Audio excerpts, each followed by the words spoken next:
Hello everybody, Rusty Blackwood here, and welcome to my loft on March the 8th, 2021. Um, I just wanted to do a little video today to sort of, I guess, commemorate the anniversary of this day 1 year ago, which marks the very last public event that I did for the Perils of Autumn, or any any of my titles. It was down at Ancaster um, Indigo, which Ancaster, for anybody not in this area, is just on would be the western side of Hamilton. I would think. You can always Google map it to find out. Ancaster is a very old hamlet, dates back eons, years and years and years. And I like it there. That Indigo in Ancaster has a lovely staff. They have a very, very accommodating manager. Um, he reaches out to the local authors, and he checks in when you're there. He checks in to see if everything is going properly, if you need anything, if there's anything else that he can do.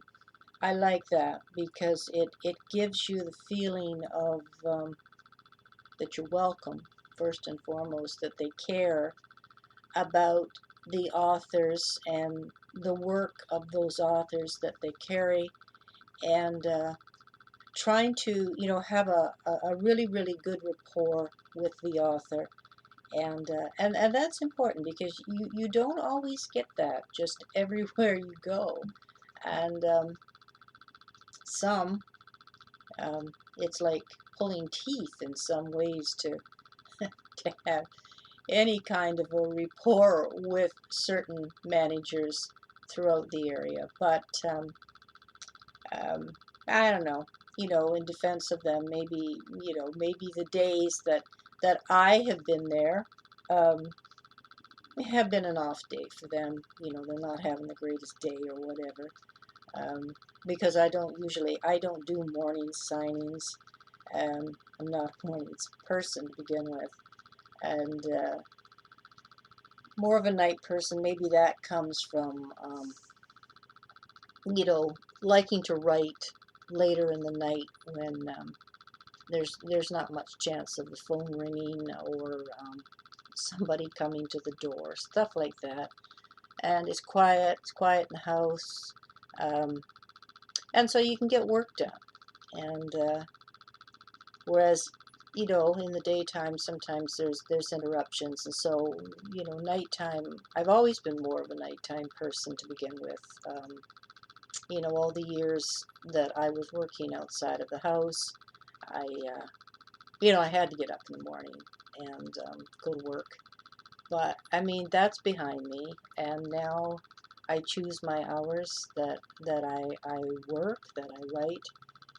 It just, you know, I guess I don't want to say I earned it, but I guess that's one good thing when you retire from whatever it is that you do.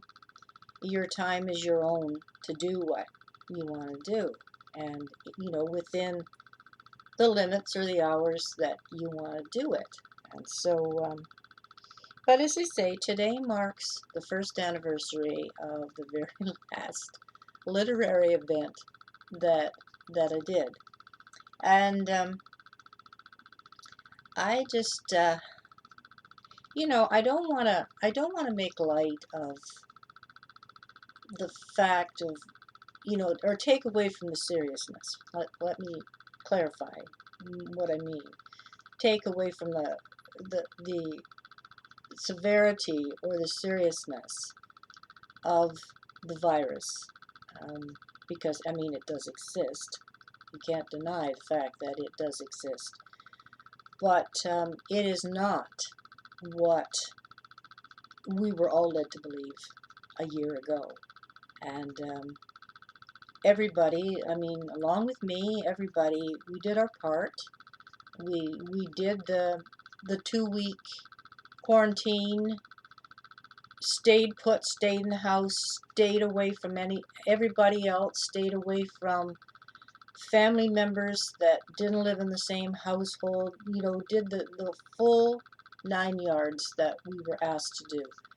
And here we are, a year later, and it's like pick and choose as far as the government is concerned, pick and choose what areas get to function and what areas don't function.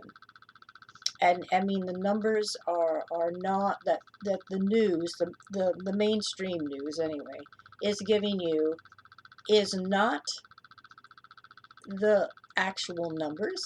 I think fear has got to be one of the most controlling emotions that anybody can experience.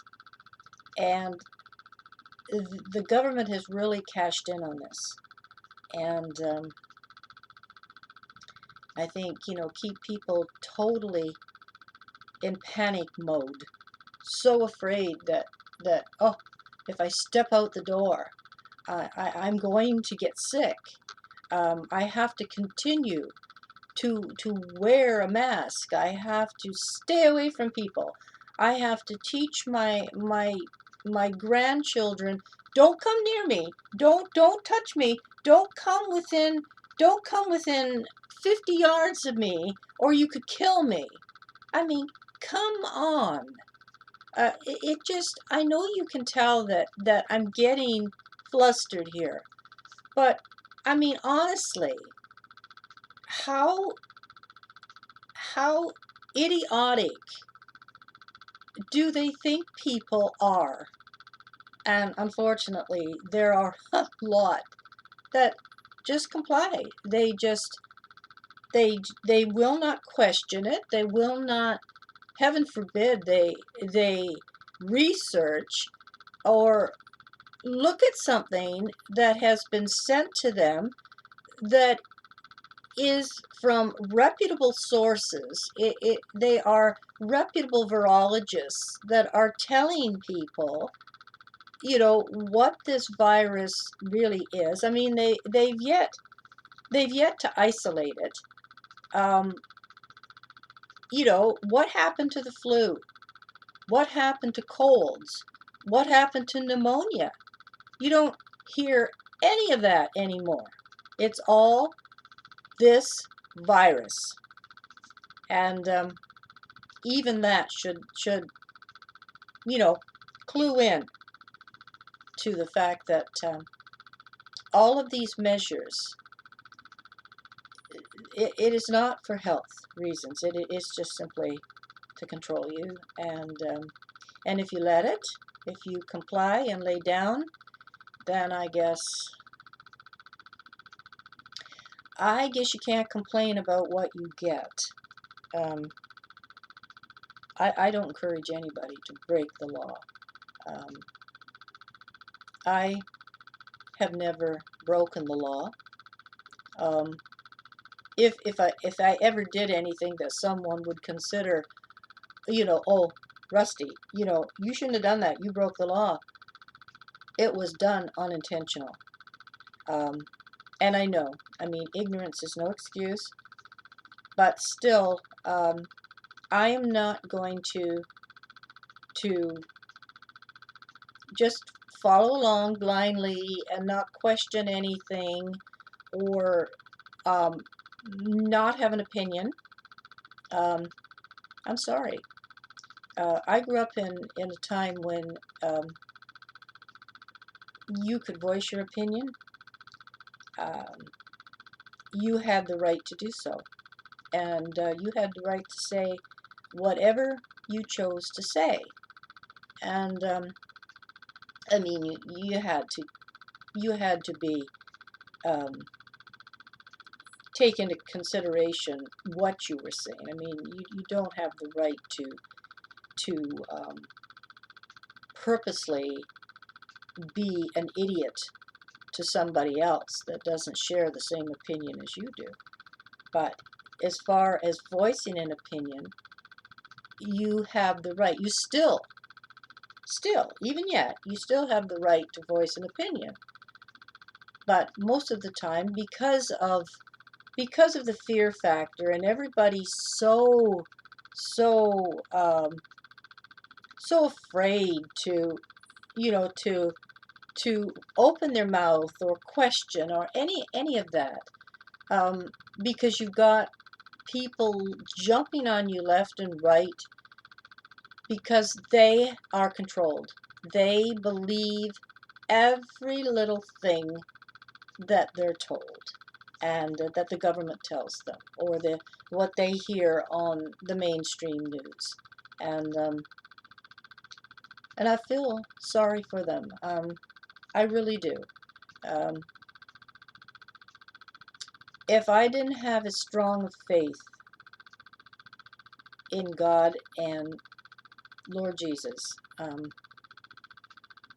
I probably I probably would, and especially if I constantly watched the mainstream news, which I stopped doing a very long time ago, because I know the narrative that they constantly give. Every one of them is a constant same narrative. You could almost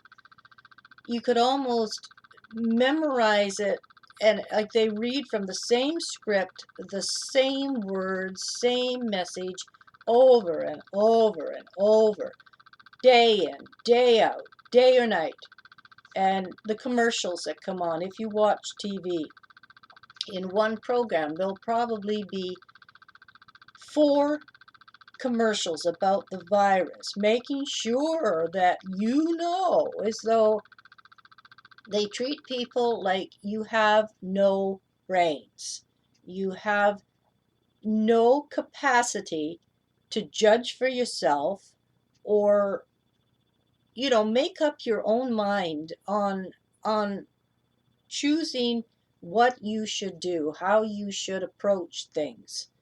Um, they treat everybody like mindless fools, and I've had enough of it. I talk to different people. I've spoken to different people, and they share my opinion. They all feel the same. Like, what next? Of course, now we have the vaccine.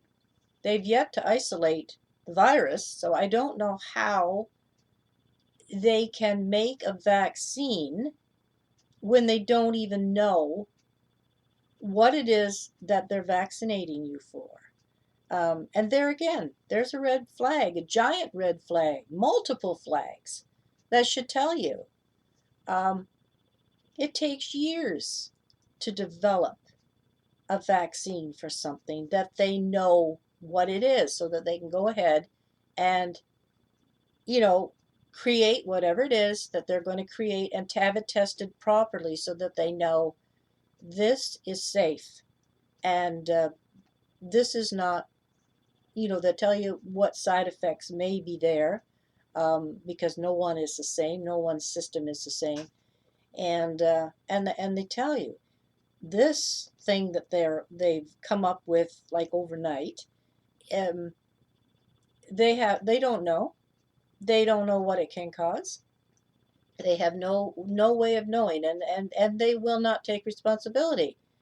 The pharmaceutical companies that are ramping this out, they make sure that if something goes wrong, there's nothing you can do. You can't come back on them. You can't take your doctor to task. You can't take the government to task.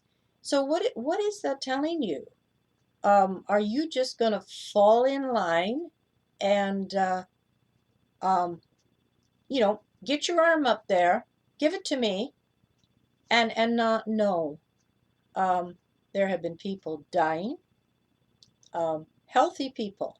I'm not talking about seniors, like people over 80 that are already, compromised. When the older you get, there's something. There is something. I mean, no, wouldn't it be wonderful if nobody ever had to die? But unfortunately, that's not the law of life. And um, I'm not making light. I know, I know how it feels to lose loved ones that you cherish so very much. Um, I lost my father when I was 25 and he was only 66. This was back in 1975. And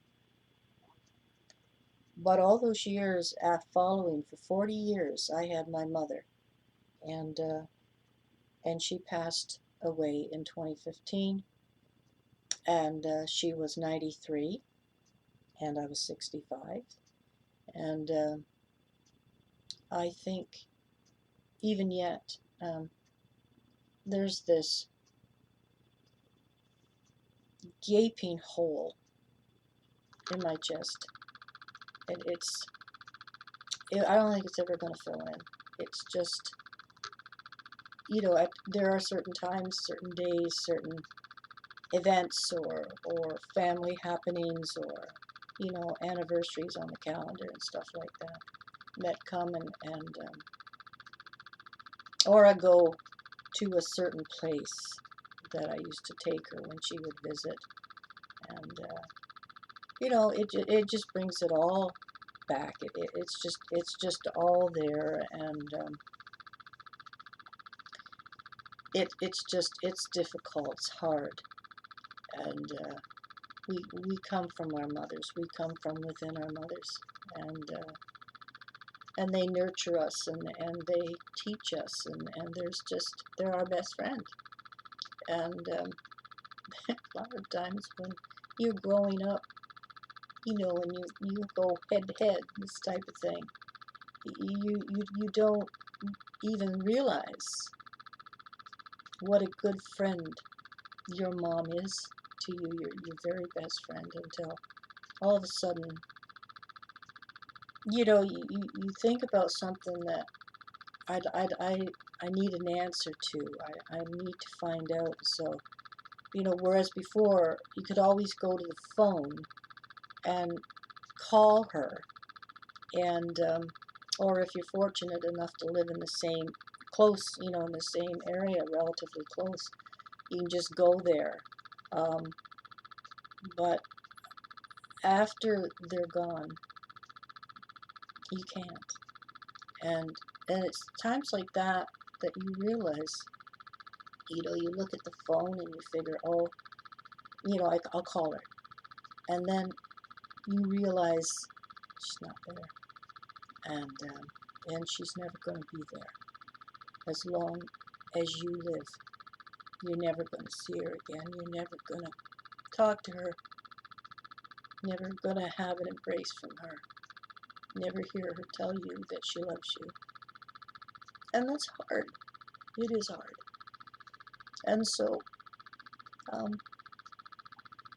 I can so feel for people that have lost their loved ones, and regardless of the reason.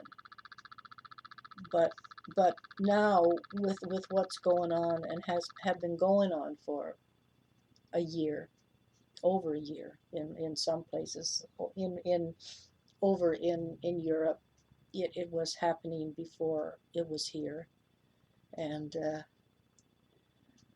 but I just, recently lost an aunt. She was my favorite aunt, my Auntie M, my Auntie Mert, and I really feel for her sons. She only had two sons, and I feel for them because I know how they feel, and and I hope that if they watch this video, that um, they can take comfort in knowing that you know there's not just other people, but you know first cousins and second cousins and what have you that feel it. They know what you feel because they've been through it. People that have never been through that, they've not lost someone like that close to them. Um, they can try to put themselves in the same position or think that, you know, try to make themselves think that they know how you feel or how it feels, but they don't. Not until they have to go through something like that, and then they know. Um, I'm fortunate that I have well different family members, first cousins, um, and friends who have gone through that.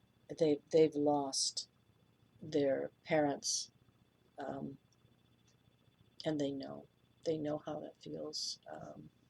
You know, or they've lost a brother or sister.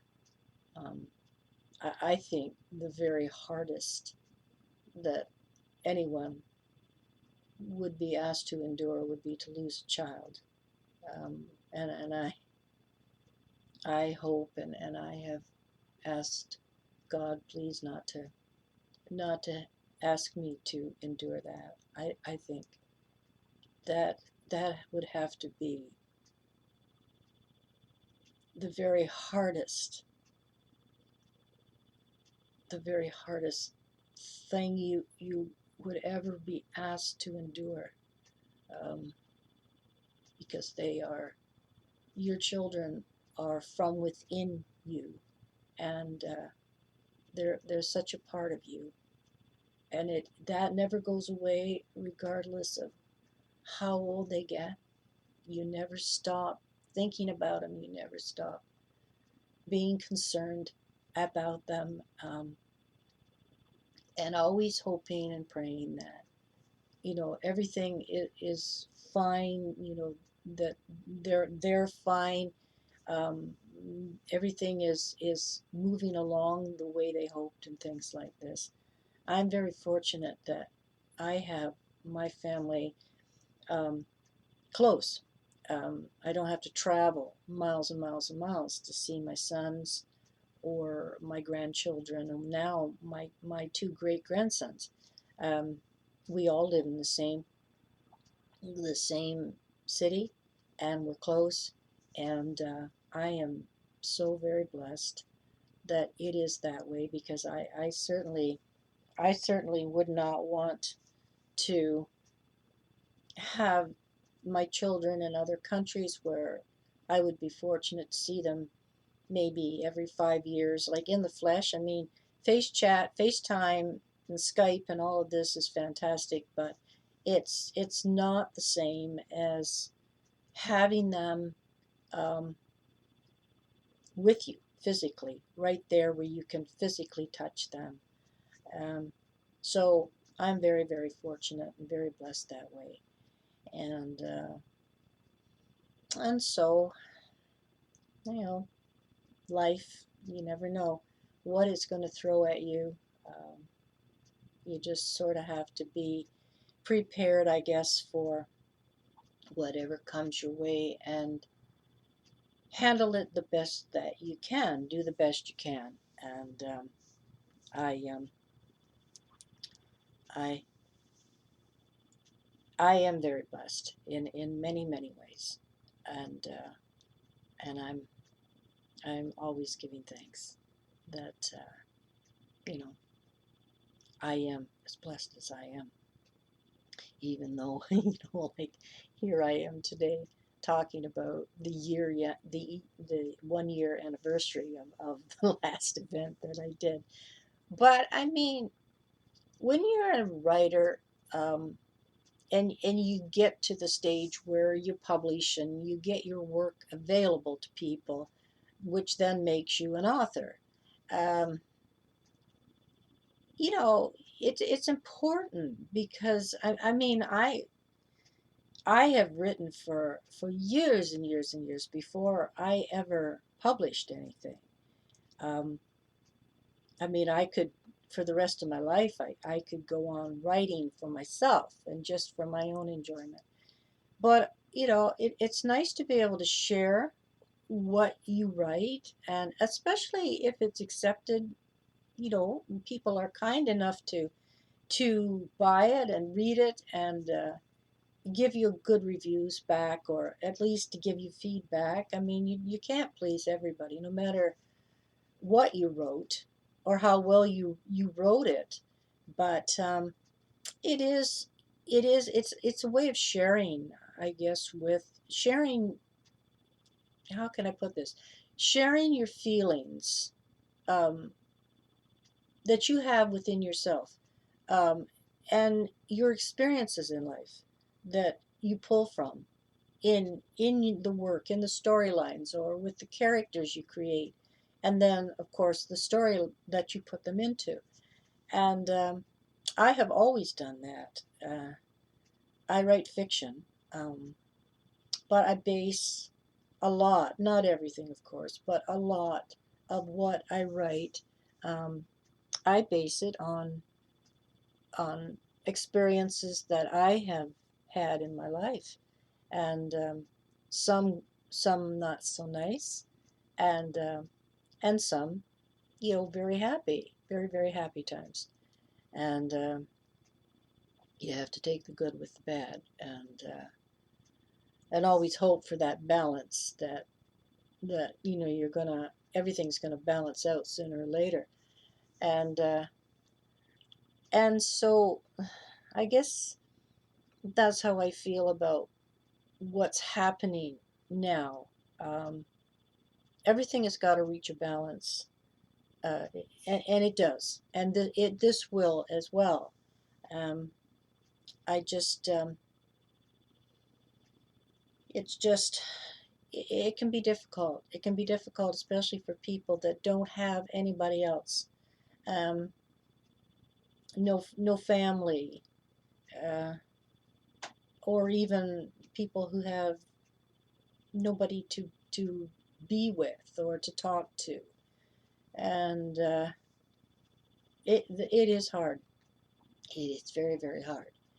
But I guess trusting your faith and following your faith, and knowing that regardless of what's going on, regardless of how difficult it can be or what you're asked to endure, um, you know, God is in charge, and He's the one. He knows. He knows what will be, when it will be, and how it will be, and everything happens in His time. And I do not have one single doubt that He will put a stop to all of this. Um, he has always been in control, always will be, and people that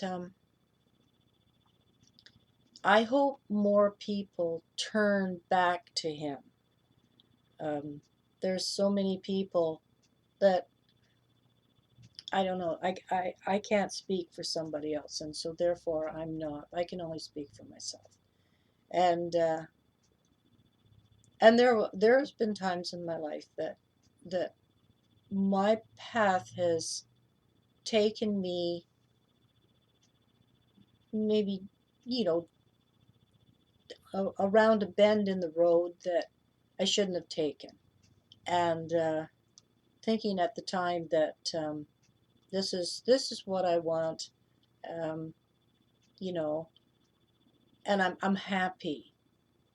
But as time goes on and you experience more things, you find that all of a sudden, no, this isn't what I thought it was going to be, or what I'd hoped it would be.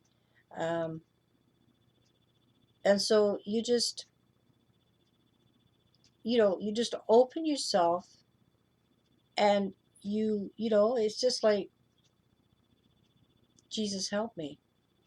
It's like, Carrie Underwood's song, Jesus Take the Wheel. And, uh, and he does. Um, you know, I, um, I gave my soul, my living soul to Jesus a very long time ago. And I'm not baptized yet. I'm going to be. My oldest son and I are going to be baptized together as soon as the weather gets warm enough that we can go into the water and have, it's, have the pastor, down you go under the water. And I am so excited. I can't wait. Um, and to be able to do it with my son makes it even more special. Um, and so my youngest son has not yet taken that step, but I'm hoping that he will, and possibly that day, because I mean, there's going to be different people invited to come and watch this and take take part. Um, a lot of people are already baptized and or christened or however it was done for them, and so they they will have the opportunity if they choose to come in the water and you know accept Jesus and give themselves, then that's going to be even that much more special. And so I'm hoping that my youngest son will you know come in too. And but time is going to tell. I mean, everybody has got to do it in their own time, and when they're ready to do it. And so well, I see that the numbers on here is just past the 30-minute mark, and so I'm going to close this video. But as I say, I wanted to mark the 1 year anniversary since I've been able to do anything in the literary world. One thing I do take offense at, extremely so, is the government stating that books are not essential. And I'm sorry, but books are very essential. And I think it's time that these people who are elected by the people, the citizens of this country and these provinces, they start to open their eyes and let their mind remember who voted them in there and who can vote them out of there. Very, very easy. If you lie, the lie is going to rat you out sooner or later, because truth always comes to the surface. Three things in life that are always present: the sun, the moon, and the truth. So maybe it's time that they start thinking they are not God, and it's time they stopped acting as such, telling people what is and what is not essential. Everything is essential to somebody, and to tell them that they are not essential, their work is not essential, is stepping over the line. So with that, I'm going to close, and I'm going to thank you for sitting through this with me, because I know at times I can get very opinionated and very passionate about what it is I'm talking about, or the way that I'm feeling when I'm talking about it. So thank you so much. Anybody that's interested in my work, they're all available at Amazon.com and Amazon.ca, and even like UK, all over the world. So if you're interested in any of my work, at least until I can get back touring around, please, go online, check them out, and hopefully you'll order them. And I hope you enjoy them.